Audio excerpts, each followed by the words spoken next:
Magandang araw, welcome muli sa ating channel. At para sa araw na to, ang lesson natin ay solving quadratic equation by completing the square. Okay? Pero bago tayo mag-proceed sa ating main lesson, i-review muna natin ang concept ng square of binomials na ang magiging sagot niya ay perfect square trinomial. Let's have this. So mapapansin nyo, we have square of x plus 5. This is an example of square of a binomial. 1, 2, may 2 terms tayo kaya binomial, tapos naka-square siya.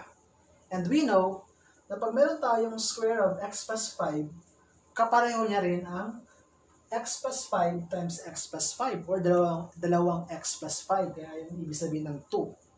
At pag ginamitan natin ng FOIL method ang x plus 5 and x plus 5, ang magiging answer natin ay x squared plus 10x plus 25 or yung tinatawag nating perfect square trinomial. Ibig sabihin, pag simplify natin ang square of binomial, ang kanyang sagot ay magiging perfect square trinomial. Pero dito, paano mo natin malalaman na ang given ay perfect square trinomial? Kasi gagamit tayo ng concept ng pag-square ng binomial dito eh. So, ang gagawin natin para malaman natin na ang given ay perfect square trinomial, ito lang.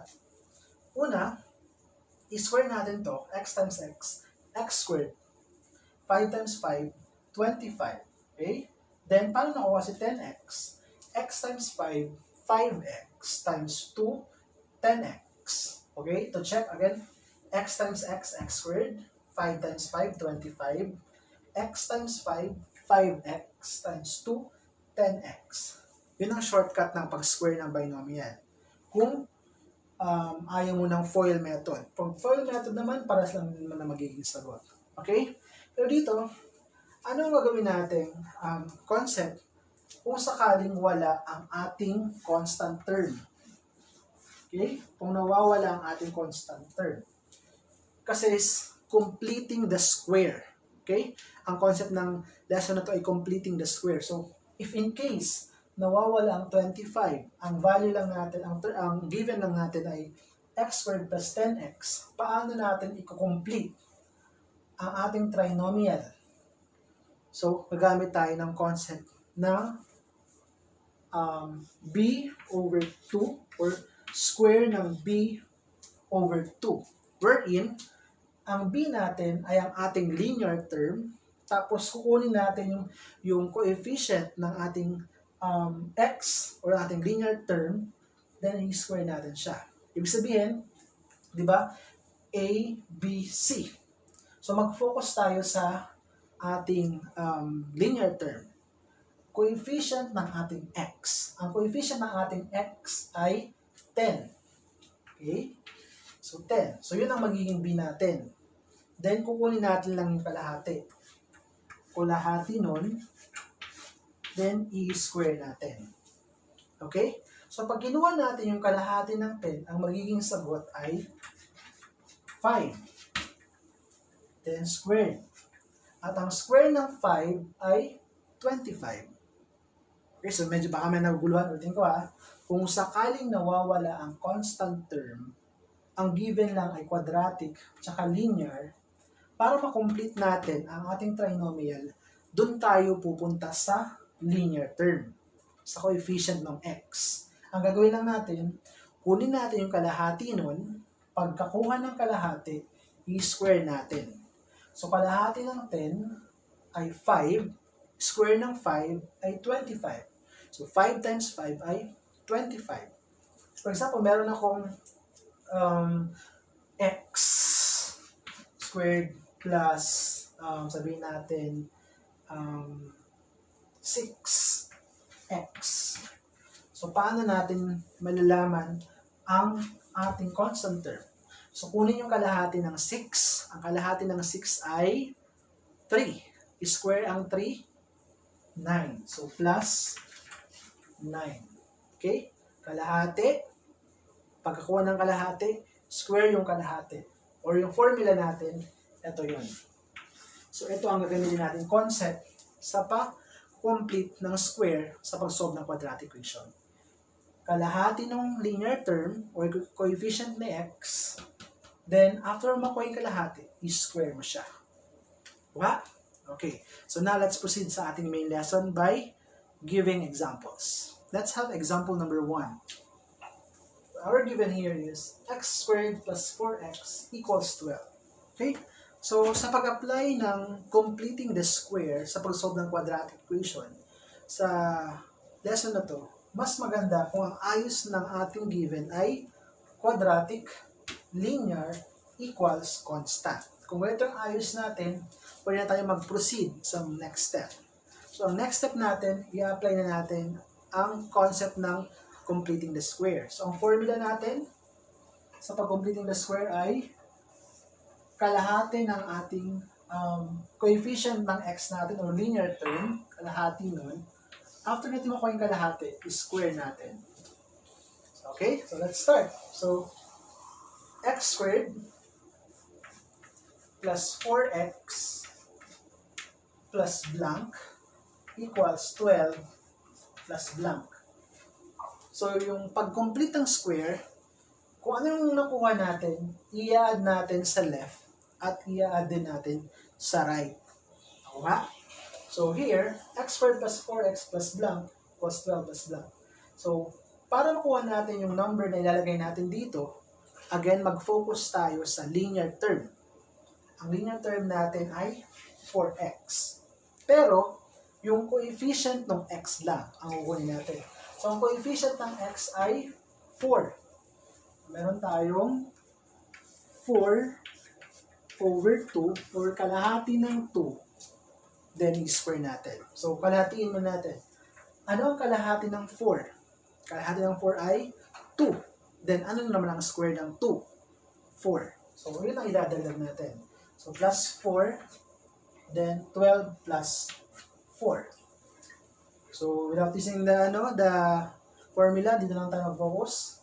Ang kalahati ng 4 ay 2. 4 divided by 2 ay 2. Then, square ng 2 ay 4.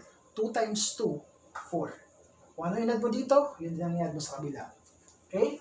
The next step, magiging x squared plus 4x plus 4. Ngayon, ito ngayon ay perfect square trinomial na siya. Okay? Dahil perfect square trinomial na siya, pag kinuha natin ang kanyang factor, ang magiging sagot ay square of binomial. So, square of binomial. Square of binomial. Now, para makuha natin yung factors niya, ang focus lang natin yung first term, yung quadratic term, tsaka yung constant. Ano ang square root ng x squared or factors ng x squared? We have x. X times x, x squared. Dahil pare-parehas yung positive, plus. Tapos, ano naman ang square root ng 4? 2. Or katulad ng ginawa natin kanina sa review, x times x, x squared. 2 times 2, 4. X times 2, 2x times 2, 4x. Kuha? So, ibig sabihin, ang factor ng perfect square trinomial na to ay ito, square of binomials. Kuha? Then, equals 12 plus 4 ay 16. Kaya na magiging itsura niya. Now, kung napanood mo yung concept ng square root property, solving quadratic equation by extracting the square root, sa example number 3, katulad ang kanyang approach. So, pag ito ng approach natin, gamit tayo ng concept ng square root property. So, para ma-remove natin yung square na to, dagdag tayo ng square root. So, square root. So, square root din sa kabila. So, matatanggal na yung 2 tsaka yung square root. So, cancel.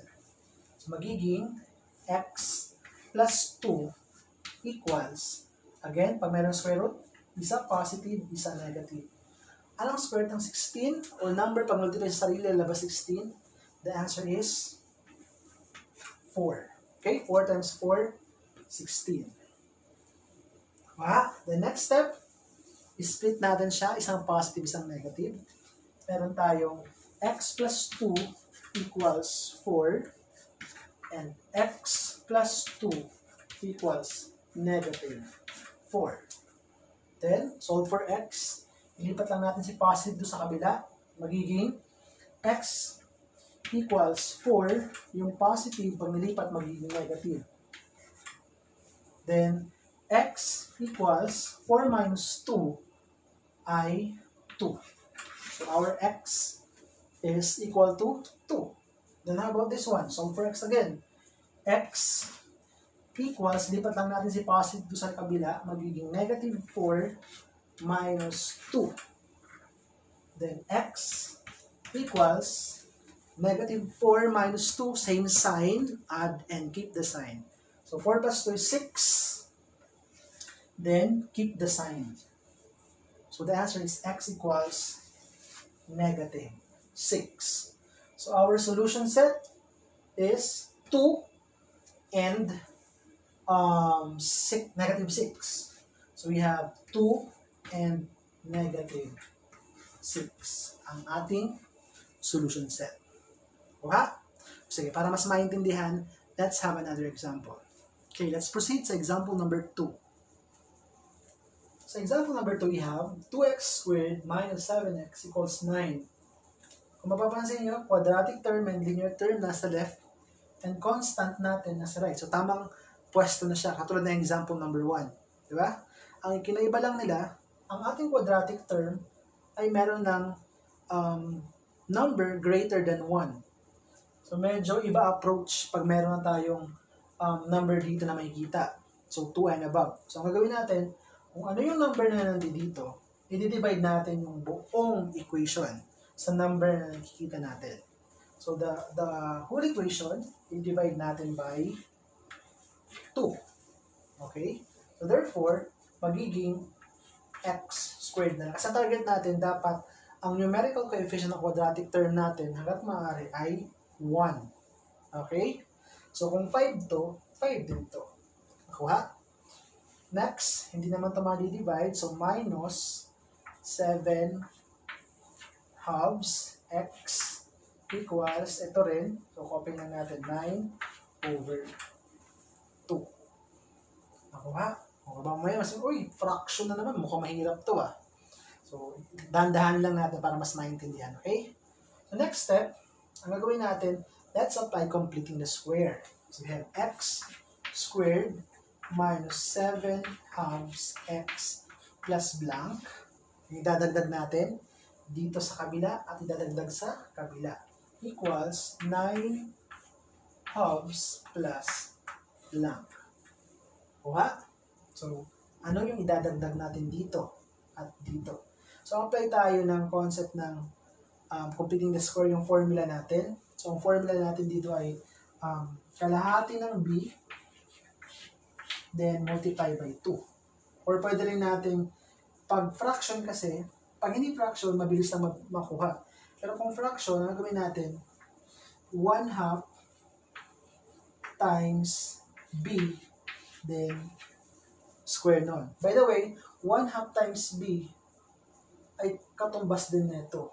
1 times b ay b over 2. So, parehas lang sila. Okay? Nakukuha?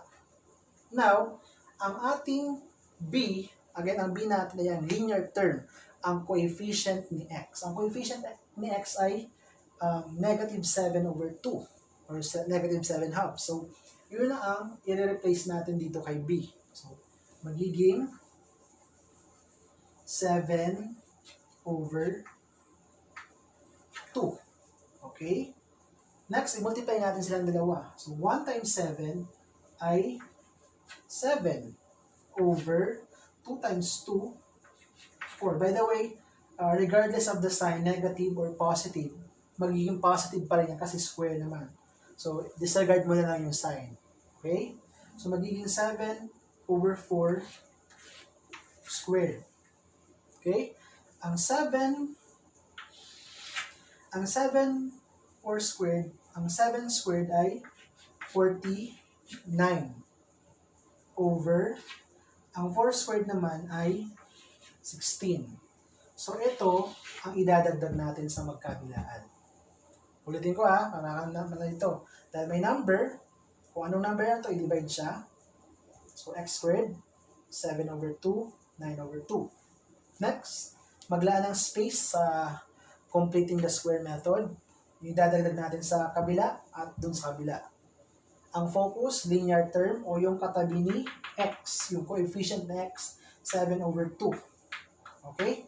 Now, kunin natin ang completing the square nito para ilagay natin dito. So, 7/2, ang b/2, square ng b/2, yung kalahati ng b, katumbas din siya ng 1/2 times b. So, 1/2 times yung b natin, 7/2. 1 times 7, 7. 2 times 2, 4. Square ng 7, 49. Square ng 4, 16. Okay? So, yun ang ilalagay natin. So, 49/16. 49/16. So, nakuha. So, next step, completing factoring. This is a perfect square trinomial. Para kunin lang natin ang kanyang factors, ang focus lang natin yung una at dulo. Okay? So, magiging x, dahil minus to, automatic minus, square ng 49 ay 7, square ng 16 ay 4. So, magiging x minus 7/4 squared. Okay? Equals, we have 9/2 plus 49/16. Naku, fraction. So, ilagay na natin ito dito. Okay? Kailangan natin ng concept ng adding dissimilar fractions. So, 9/2 plus 49/16. Okay? So, ang kanilang LCD, kung natin ang kanilang LCD, we have 16. 16 divided by 2 ay 8. 8 times 9 ay 72. Plus 16 divided by 16 ay 1. 1 times 49 ay 49. Then, let's add 72 plus 49. So, 72 plus 49, 9, 10, 11. Then, 7 plus 4, 11 plus 2, 121. So, magiging sagot natin ay 121/16. Okay? Na-recall ko lang kayo sa pag-solve ng dissimilar fractions, ha? So, yun ang magiging value dito. So, 121/16. So, nakuha. So, next step. So, burahin na natin ito. Para balikan nyo, pwede nyo na lang balikan sa video natin. So, next step. Ito na naman ang approach. Naka-square binomial, then constant. So, para matanggal yung 2, square root lang natin both sides. So, square root. Square root. So, cancel. Ito na naman titira. X minus 7/4. Natanggal na yung 2, di ba? Ito na lang. Equals, isa positive, isa negative ulit. Anong square root ng 121? Ang number na pag-multiply sa kanyang sarili ay, ang lalabas ay 121. So, the answer is 11. So, we have 11 over square root ng 16, 4. 11 times 11, 121. 4 times 4, 16. So, ganyan ang magiging approach natin. Next step, dahil isa positive, isa negative, split natin. So, x minus 7/4 equals 11/4. Isa positive. Yung isa naman negative. X minus 7/4 equals negative 11/4. Okay? Then solve for x. So, x equals, ito ilipat lang natin sa kabila, magiging 11/4 plus 7/4. Okay? Next, magiging x equals, dahil similar fraction, pag sinabi similar fraction, magkapareho ang denominator. So, just copy the denominator. tapos add ang numerator. So, 11 plus 7 ay 18.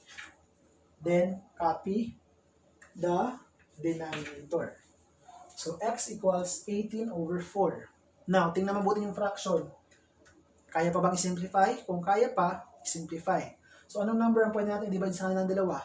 Yun ay number 2. So, x equals 18 divided by 2. We have 9 over 4 divided by 2 ay 2. So, our first x is x equals 9 over 2. Next, this one. So, same procedure. We have x equals negative 11 over 4 plus, pag nilipat natin yung negative 7 over 4, magiging positive 7 over 4. So, similar fraction ulit. Pero dito, ito negative, ito positive. So, subtract. 11 minus 7. 11 minus 7 ay 4. So, magiging x equals 4. Dahil mas mataas ang 11, negative. Over, copy the denominator, 4. Then, x equals negative 4 divided by positive 4 equals negative 1. Okay? So, the values of our x are 9 halves and negative 1. So, yun ang magiging solution set natin.